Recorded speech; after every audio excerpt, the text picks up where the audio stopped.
Bismillahirrahmanirrahim. Assalamualaikum warahmatullahi wabarakatuh. Salam guru penggerak, tergerak, bergerak, menggerakkan. Perkenalkan, nama saya Widodo Adi Wijayanto, calon guru penggerak angkatan ke-10 Kabupaten Kendal. Dalam hal ini saya difasilitatori oleh Bapak Syamsu Ahmad Nur, kemudian dibimbing oleh pengajar praktik saya Ibu Lili Retno Yulianti. Pada kesempatan hari ini, saya ingin menyampaikan koneksi antar materi modul 1 dan 1.2. Berikut merupakan hasil koneksi antar materi yang sudah saya buat. Yang pertama, momen yang paling penting atau menantang atau mencerahkan bagi saya dalam proses pembelajaran modul 1.1 hingga modul 1.2. Pada modul ini, modul 1.1, saya banyak belajar tentang dasar-dasar pendidikan yang menuntun yang dicetuskan oleh Ki Hajar Dewantara. Kemudian saya tercerahkan bahwa anak bukan seperti tabula rasa, namun sejak lahir anak sudah membawa kodratnya masing-masing. Ibaratnya kertas, setiap anak sudah memiliki garis-garis samar. Tugas pendidik atau bagi kita para guru adalah menebalkan dan menjelaskan garis-garis tersebut agar semakin jelas. Saat proses menebalkan dan memperjelas garis, pendidik harus mengutamakan proses menuntun agar proses pendidikan bisa berjalan optimal. Dengan kata lain, pendidikan adalah upaya untuk memaksimalkan potensi yang dimiliki oleh setiap siswa. Tentunya setiap siswa memiliki potensi yang beragam, jadi kita tidak bisa menyamakan antara siswa satu dengan yang lainnya karena mereka sudah mempunyai semacam kodratnya masing-masing, semacam gayanya masing-masing. Berikutnya, di modul 1.2 saya belajar mengenai nilai dan peran guru penggerak yang ininya nanti akan diupayakan oleh guru penggerak agar bisa memiliki rasa atau memiliki peran dan nilai yang ada. Nilai guru penggerak sendiri diantaranya berpihak kepada siswa, mandiri, reflektif, kolaboratif, dan juga inovatif. Nilai-nilai tersebut harus dimiliki oleh guru penggerak untuk mendukung perannya. Adapun peran guru penggerak adalah menjadi pemimpin pembelajaran. Ini secara otomatis wajib dimiliki. Kemudian menjadi coach bagi guru lain.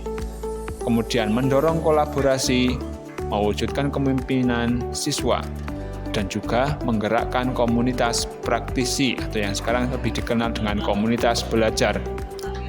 Di materi modul 1.2, saya menjadi tercerahkan untuk bisa memiliki dan menguatkan setiap nilai guru penggerak untuk mendukung peran saya sebagai guru penggerak. Kaitan antara modul 1.1 dan juga 1.2 yang saya pahami adalah dua modul tersebut saling mendukung karena dua-duanya pada akhirnya memberi pemahaman untuk mewujudkan pembelajaran yang berpihak kepada siswa.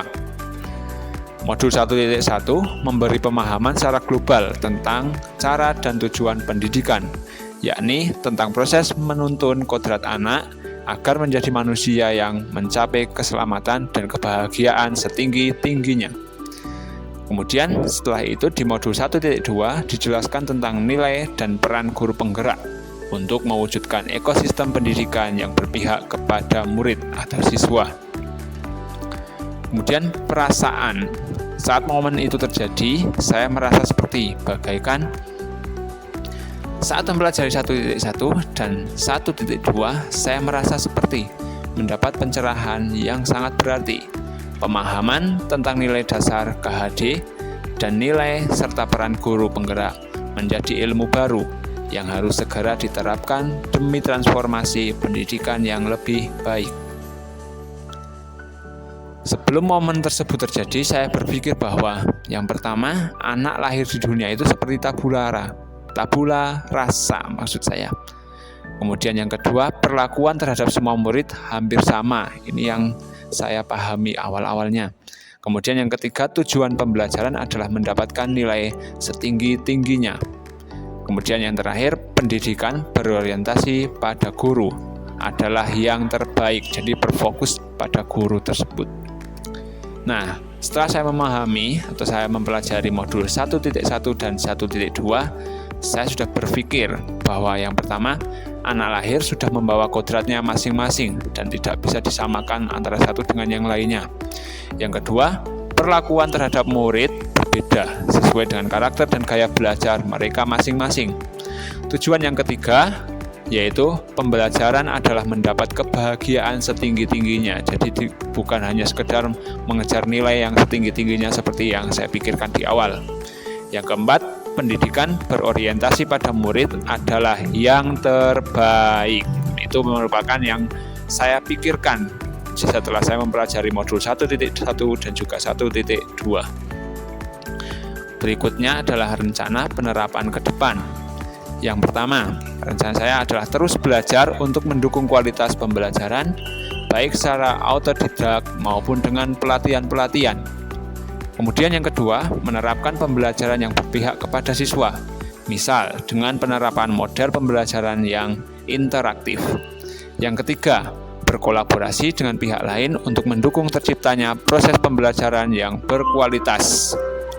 Dan yang terakhir adalah selalu melakukan refleksi pembelajaran untuk bahan perbaikan, serta terhadap pelaksanaan pembelajaran selanjutnya.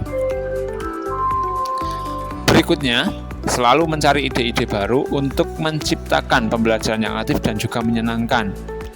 Berkreasi dan berinovasi dalam membuat media pembelajaran juga akan saya terapkan. Kemudian aktif mengikuti kegiatan KKG, atau sekarang sudah dikenal dengan MGMP, atau ada juga komunitas belajar sebagai wadah guru kelas atau guru mapel untuk sharing pengalaman serta meningkatkan kompetensi diri. Dan yang terakhir adalah memenuhi kebutuhan siswa dalam belajar sesuai dengan kodrat zaman dan juga kodrat alamnya. Demikianlah yang sudah saya dapatkan antara koneksi antar materi dari modul 1.1 dengan modul 2.